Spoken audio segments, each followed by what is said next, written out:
Nicole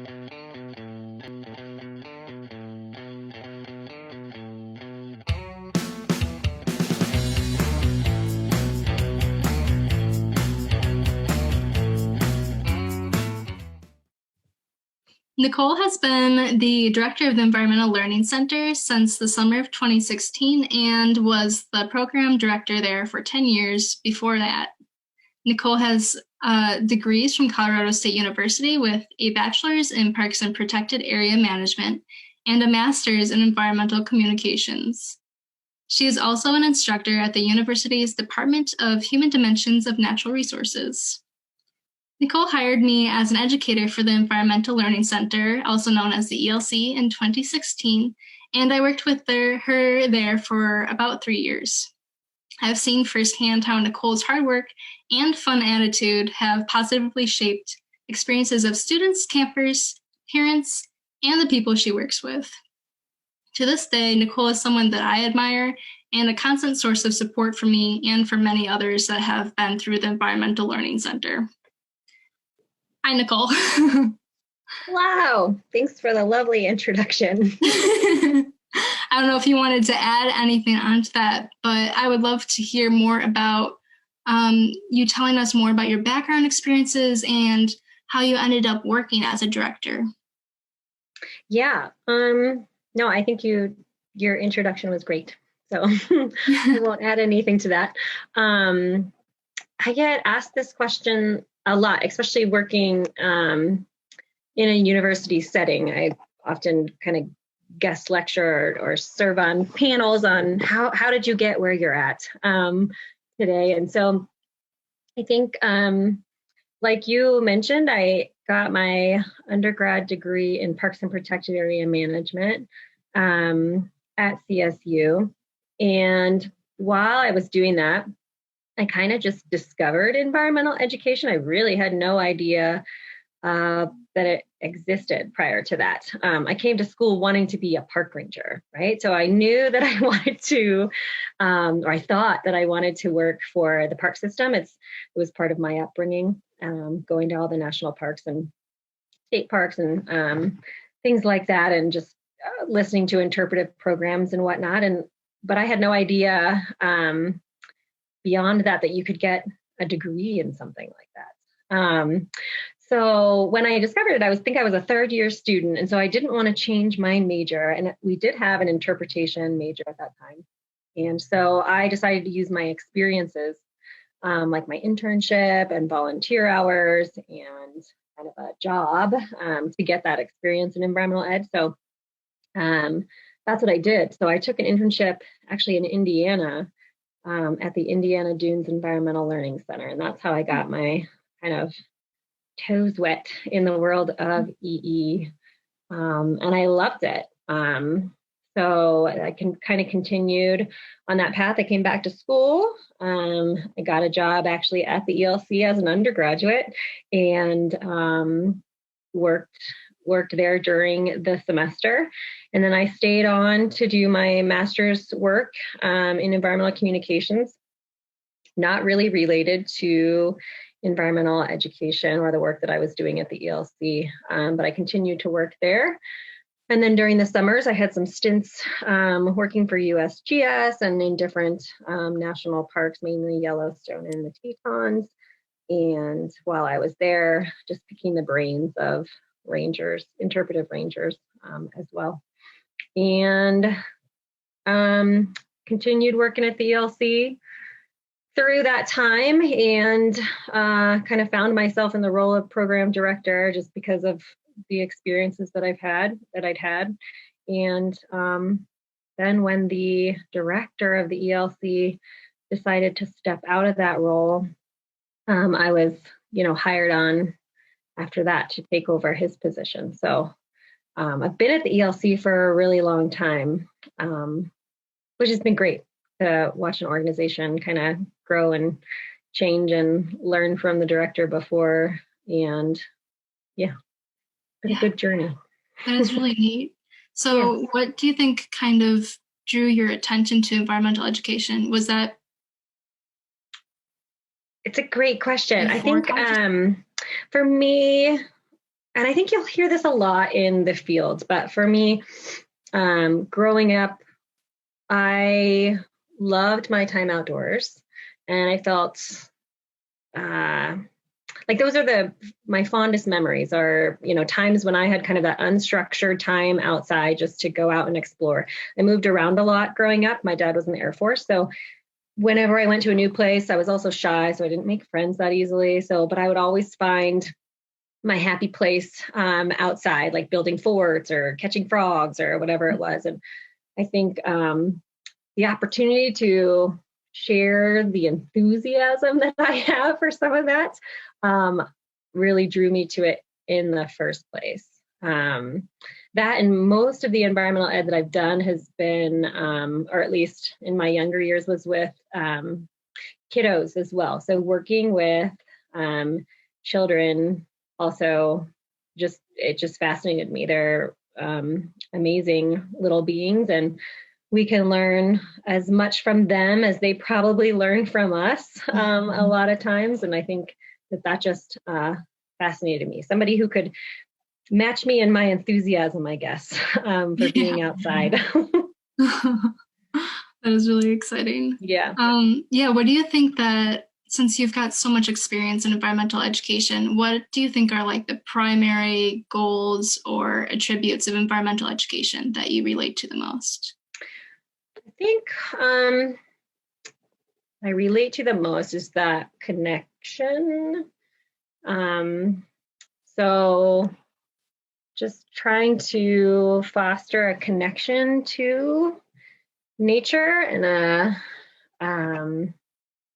a sense of comfort in nature, because I really do believe strongly that if you have that powerful connection with being outdoors, and you're comfortable doing so, and that's where you create memories and experiences. I really do believe that is what, grows you into somebody who cares about the environment and wants to, help sustain it or create a healthy environment where we can. So I think that's probably the biggest attribute. And then there's this other piece I've been thinking about a lot lately, which I think we in environmental education have struggled with over the last maybe 30 years or so. And that's the action piece of environmental education. So it's one thing to try to create those, that unstructured time outside when folks or kiddos are just really interacting with the environment in different ways. But then how do we translate that into people taking positive action towards the environment? And when is that appropriate to do? At what age do we start that process?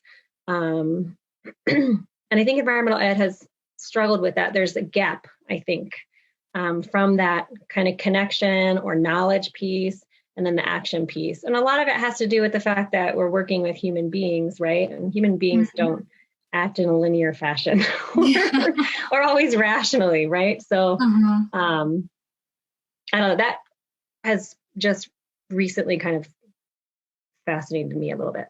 Trying to get to that action component. I imagine especially working with younger kids and trying to find ways that they can feel like they're making an impact in their community or what that looks like. Right. And what's appropriate, right, for their ages, like cognitively, but also, what really impacts their life. What do they have say over in their lives? What can they feel that connection to? What can they really, again, cognitive, like truly understand? So, I don't know. Do you have do you have like a particular example of maybe a student that you've had or seen through the Environmental Learning Center or other organization that you feel like you've seen that moment where it clicks with the kid, or maybe an experience that kind of pointed you to realizing that environmental education is really impactful for someone?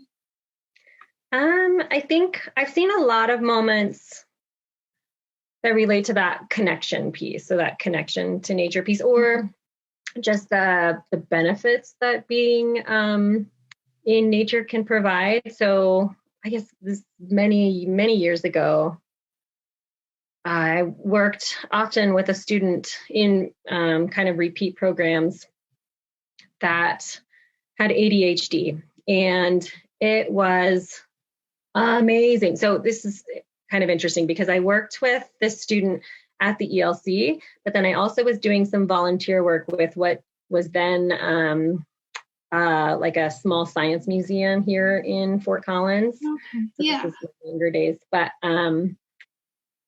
and so seeing that student in that museum setting versus seeing that student at the ELC, and just the difference that those two environments and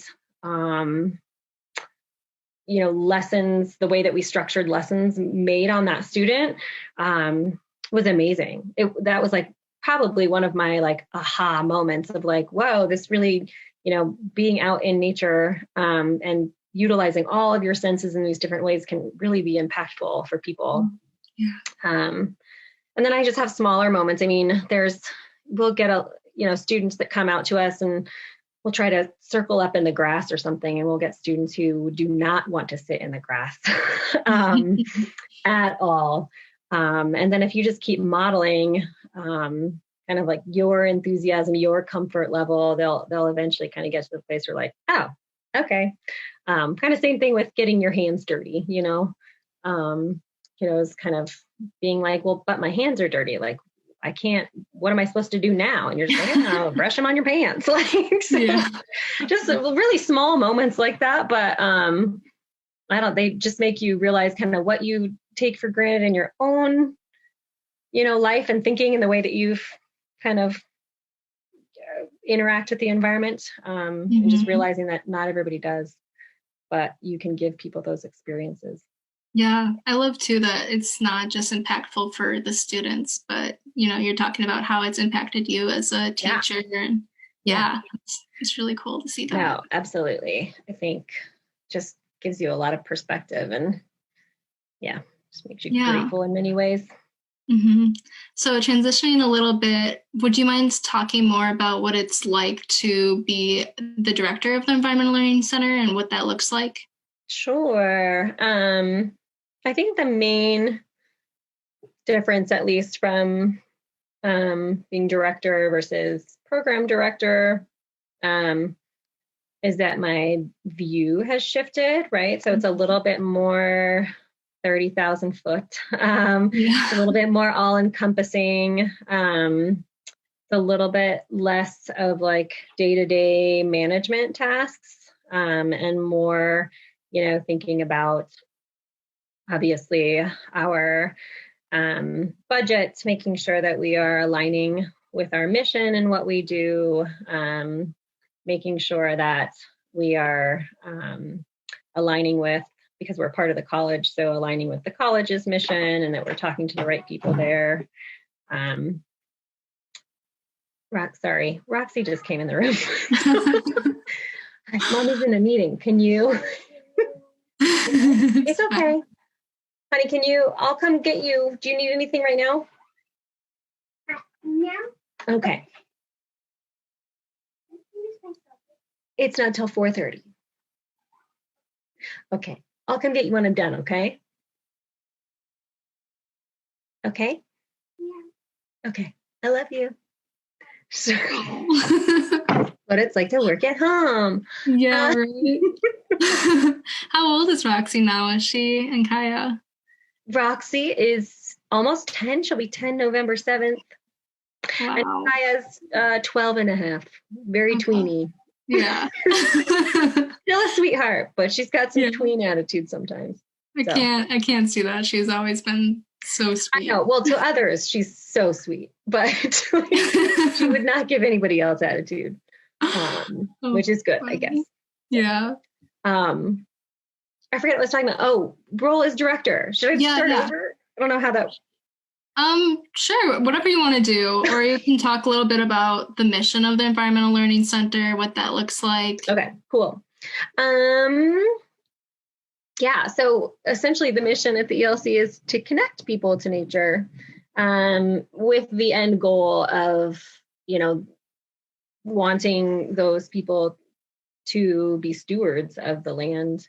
Um, I often do describe the ELC as kind of having a twofold goal, though. So we definitely are an outreach program run through the college.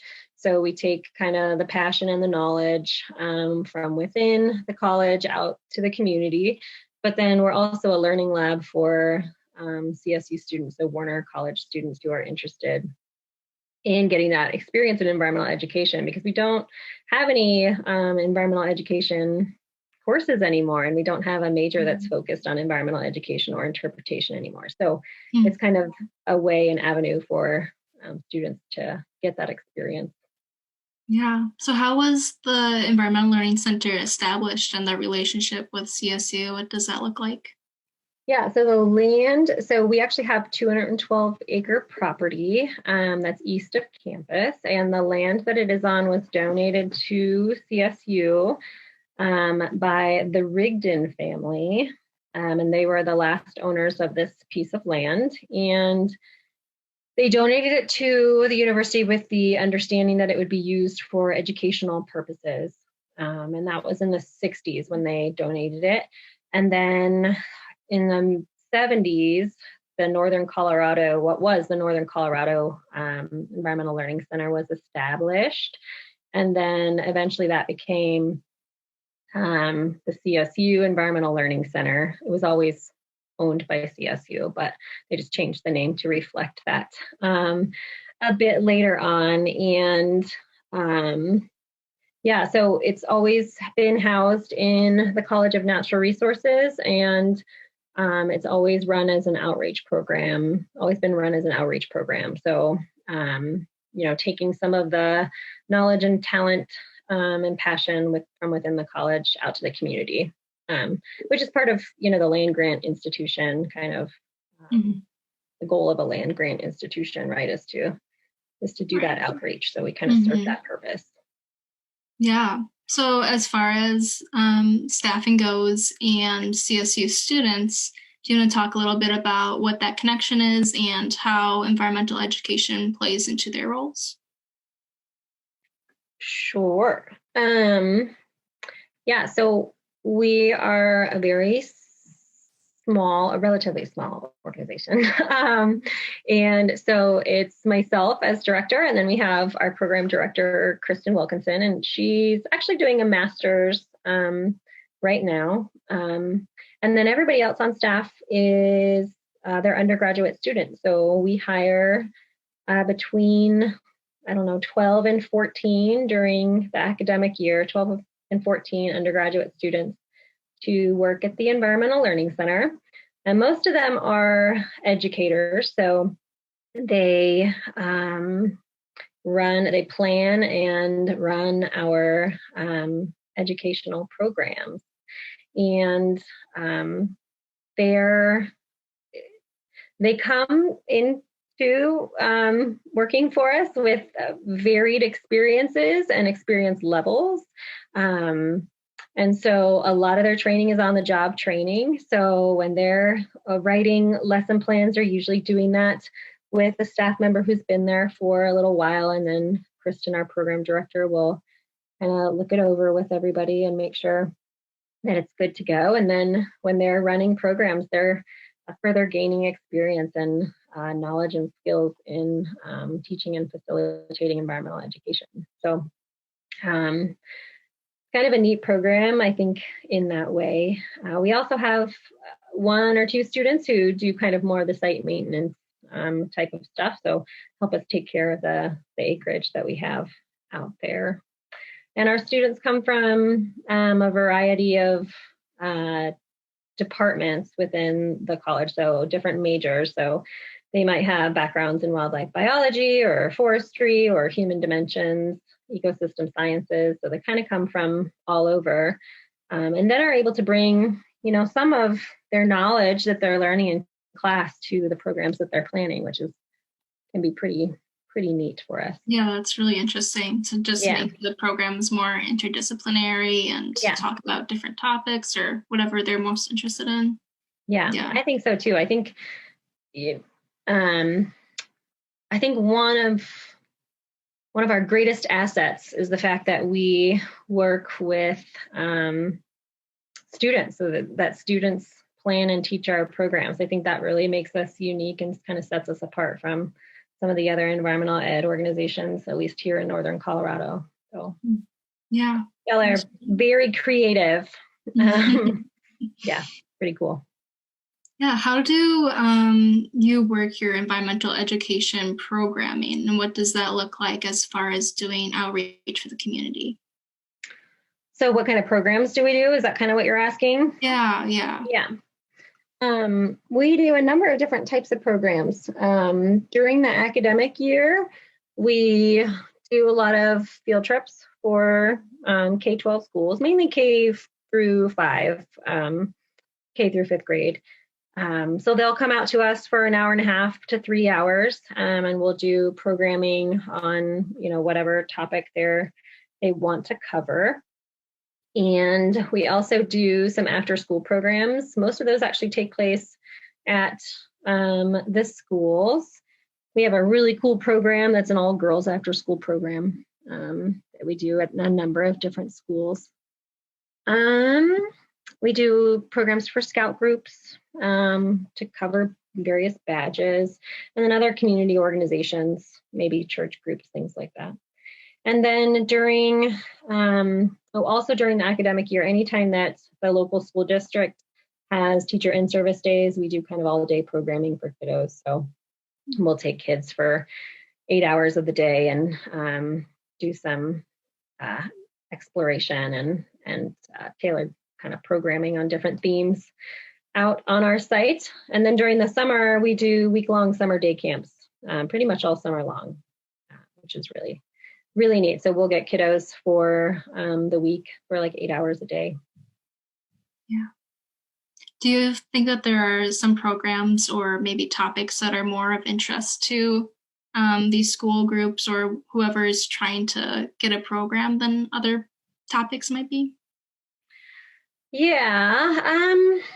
Well, I think for school groups, we tailor all of our programs cover, align with state standards. So I think some of the standards that might be a bit harder to cover in a classroom setting or more exciting to cover outdoors. So we have a soil lesson that we do with younger kiddos. That's pretty popular. We have a lesson focused on insects, kind of the same thing. Anything having to do with the river, we have the Cache-la-Poudre River that runs through our property. So anything with macroinvertebrates or kind of the geomorphology of the river they're also pretty popular, I'd say. Yeah. So I love all of these like programmings, and I just wonder what this all looks like right now with the pandemic going on, and I imagine that it's been affected quite a bit at the ELC. Yes. So we're in an interesting spot, being attached to a university. Obviously it has many benefits. Sometimes it can be a little frustrating.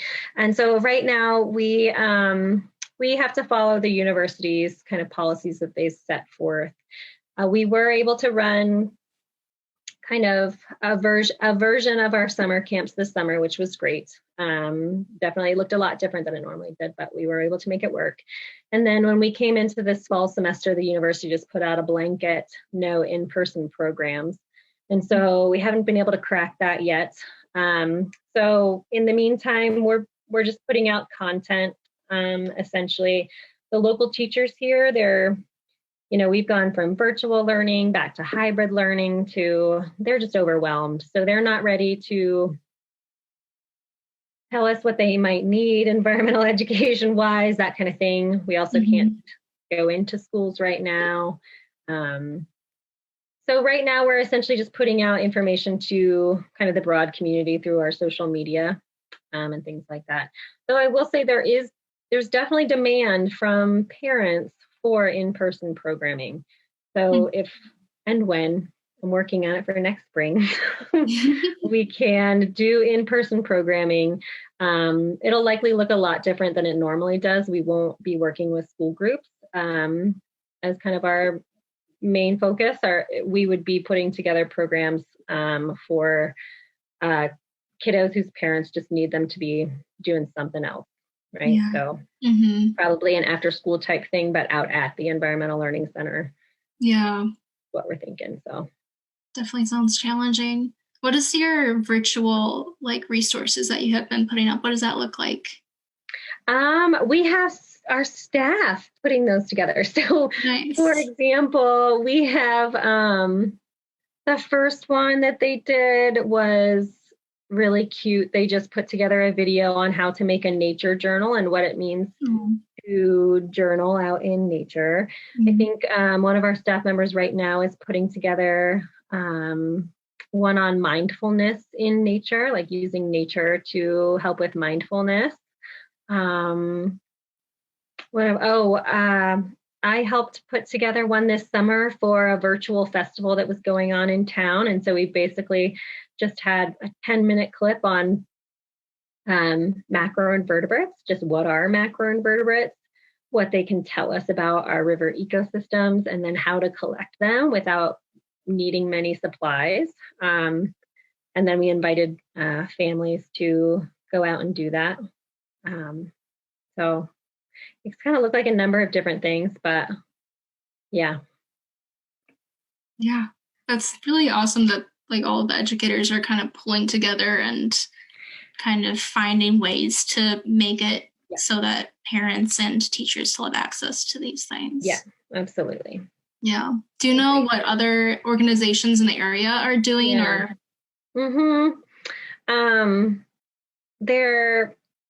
So we have an organization here that's run through the city. It's the Gardens on Spring Creek. So they're focused on gardening. They've been doing in-person after-school programs that have been really popular. We also have another entity within the city that is working towards putting together a virtual lesson on water quality, like the utilities department is doing that to kind of give out to teachers should they want and need it. Larimer County is putting together their open space program. They're putting together an online geology, like a virtual geology program for teachers because that's their main program and that's the main benefit that they kind of give to K-12 educators. So they'll be doing that. So it's just kind of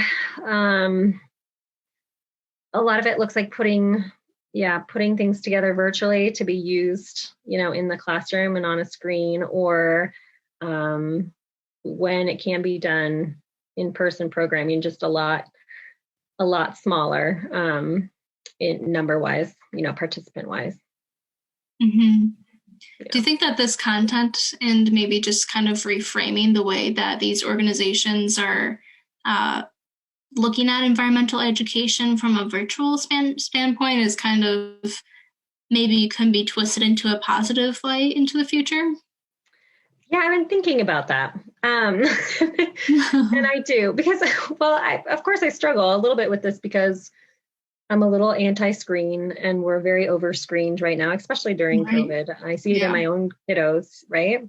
But I do see benefit. So, for example, the Polium program that I run at CSU is a small group of folks who are interested in learning about environmental education. And they normally teach fourth graders up at a local natural area. That's not happening. So we're putting together a virtual lesson on the same topic we would normally teach in person. And sorry, I'm being interrupted again. This is our bedroom.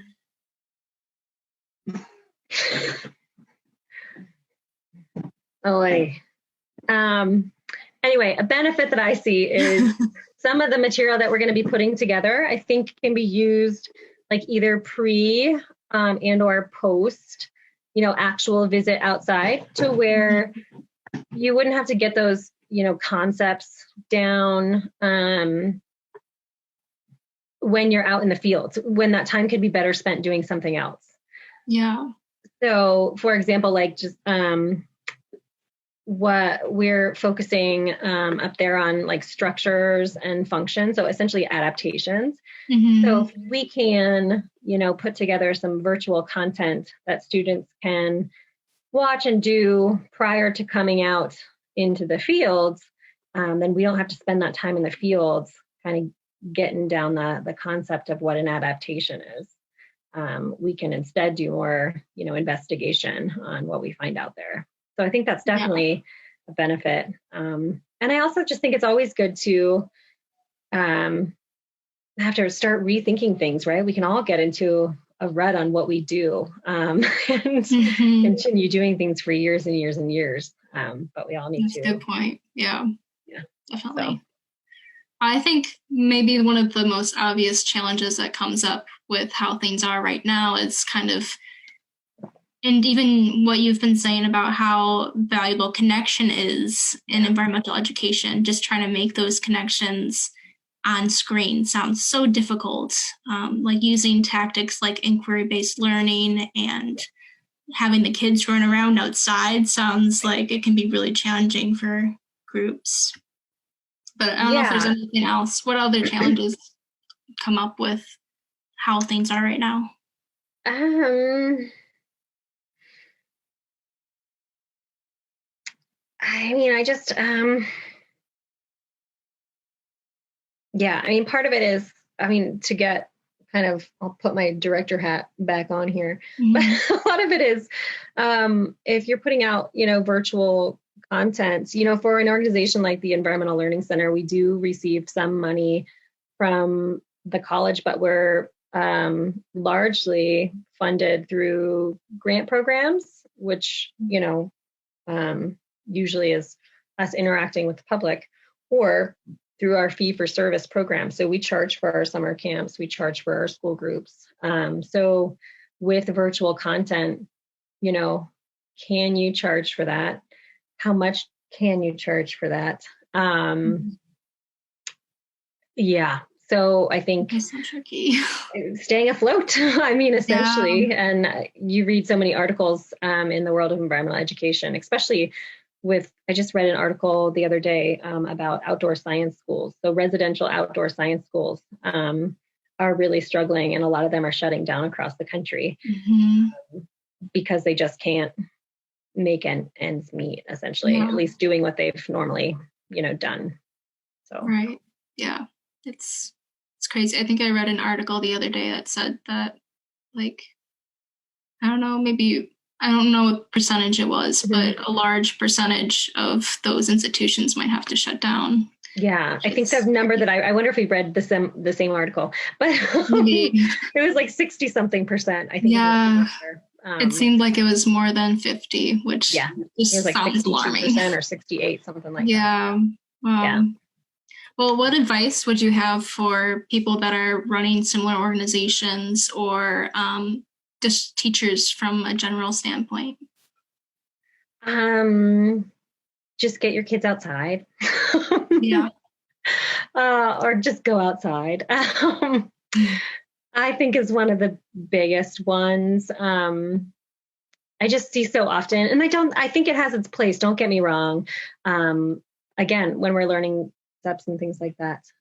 But I think not much can replace actually interacting with the environment and actually observing the environment. And I think sometimes we get stuck in this idea that the environment has to be, it's somewhere else, but it's really all around us.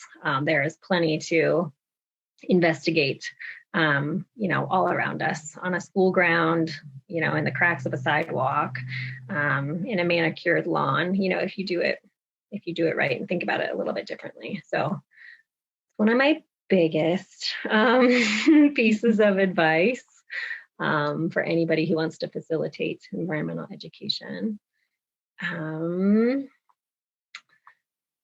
Yeah.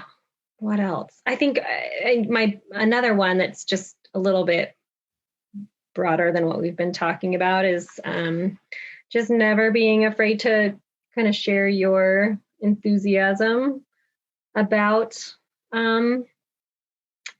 what you're observing or what you're teaching, or when you are outside interacting with kiddos, and that enthusiasm looks different for every person, and it doesn't need to be big and loud,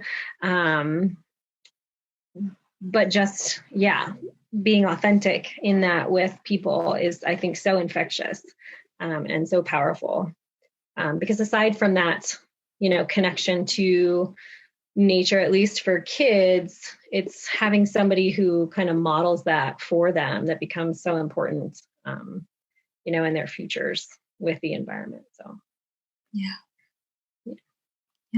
How about what you'd like to hope to see for the future of environmental education, or how that might play a role in our lives in the future? Oh my goodness.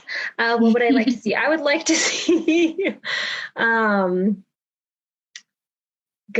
I would love to see the environment.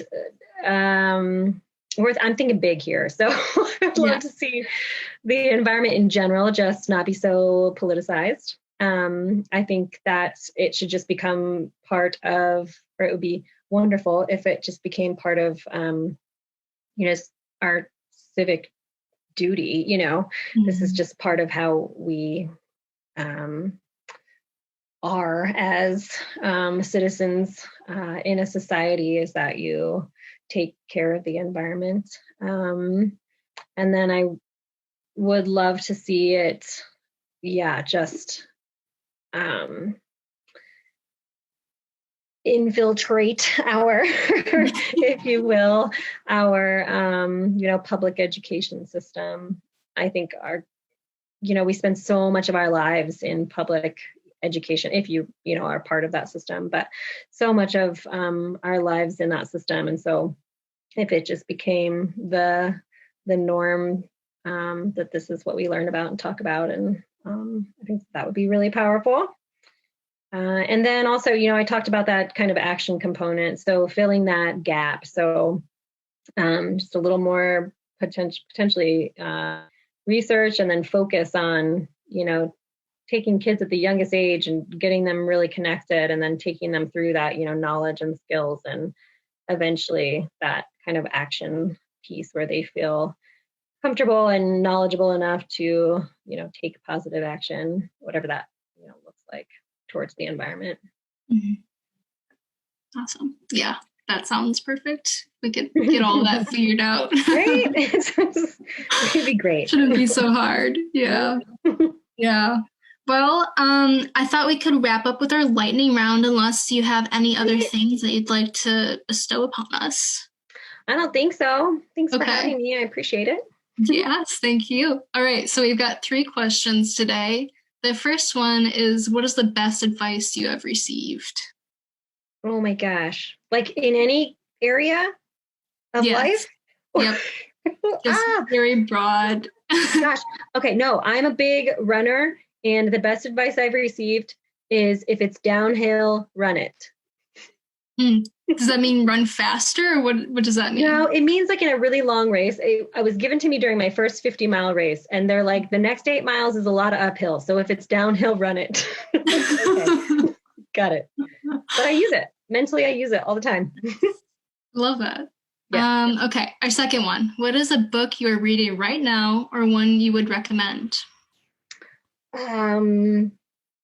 I have like so many books on. I'm looking at my nightstand over here because I'm working in my bedroom, but I have so many books over here. But I want to tell you about my absolute favorite book. I'm going to tell you that one. My absolute favorite book, and it has been since the 7th grade, is The Count of Monte Cristo, and I highly recommend it. Don't watch the movie. You have to read the book. Okay. Yes. Good to know. The movie's lame compared to the book. That's great that it's stayed your favorite for such a long time too. Mm-hmm. Yeah. All right. And the third one, what is your favorite bee pun? Bee pun. Oh, I was totally going to look this up. I'm such a bad pun person. I struggle with this too. Bee. I just saw one the other day too. Oh Oh, I'm gonna fail at this one. I don't have anything. no. Okay, that's fine. I was totally gonna look this up. Bees are fantastic though. Bees are really cute. I like bees. Yeah, I bet you do. That comes up in a lot of environmental education programs and stuff Yes. too. Yeah. Well, thank you so much for being on the show today, Nicole, and just for being such a positive person in everyone's life. Oh, yay. Thanks, Hannah. All right, I'll talk to you soon. Thank you. Okay.